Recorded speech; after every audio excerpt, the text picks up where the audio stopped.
Story number 7. Let's get to story number 7. Whew. Take the financial challenge week 1 report. I decided to see what it's like. I did this to see if the American dream is still alive. So there's a lot of volunteers.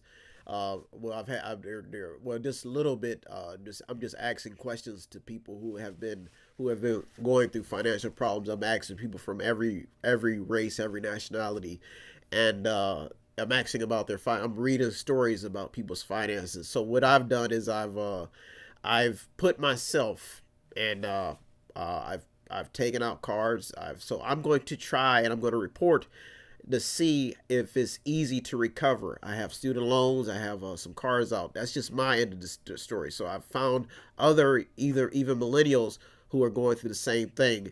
And I opened up a business. I opened it up on Market Street, and I'm going to see if it's easier said than done. I've read stories about people who have overcome debt and who have done things. So this story is developing, but there's a lot of homeless people, and the thing about the story is it's such a big challenge because of the fact that financially I have to count every penny. I've been doing this for quite a bit, but I want to see if it's easier said than done. I hear a lot of radio hosts talking about this topic. There was a woman talking about when GM fell, how locally, how she's having a hard time recovering. So people are talking about it, but I want to see if it's possible to pay off debt. I've seen so far in the report, there have been solicitations. When you mess with the credit, I've seen people call. I'm getting tons of solicitations. So this story is in developing stages, but there's a stunning pattern of people that are in this same situation. I've seen tons of patterns. I've seen patterns when people in financial struggle, how they get put on drugs. So the question that we have to ask ourselves is, why are so many Americans struggling with their finances?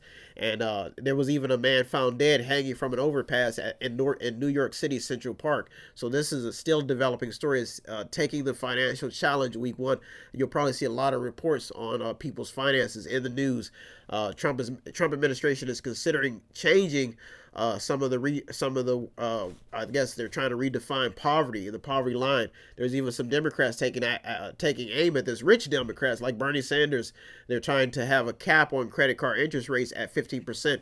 So there's a lot going on. There's a new study that says that Americans will need about 16.4 times their salary even to retire. So that's story number 7. It probably will remain in because I have to report on it every week of what's happening in the financial sector. But it's moved its way up because of the fact that there's a divide line between rich, poor, and middle class, and they just don't know how. They're trying to find how to get money in people's pockets, whether it's through jobs, wages, wage growth. Somehow these politicians have to find a way, whether it's through regulation, to get money back into people's pockets, because there's a lot going on in the financial sector. If you want to contribute anyway, you're on the meter with me, Brian West, where it's my supreme duty. We got 5 minutes left in the show, and I am on the final story. If you want to contribute anyway, METHOD, the number 8, INC.com, methodating.com, where you can buy something, click on something, watch something, or read something. If you need help, then dial your operator. Have no fear, fellow citizens. The Mediator is here.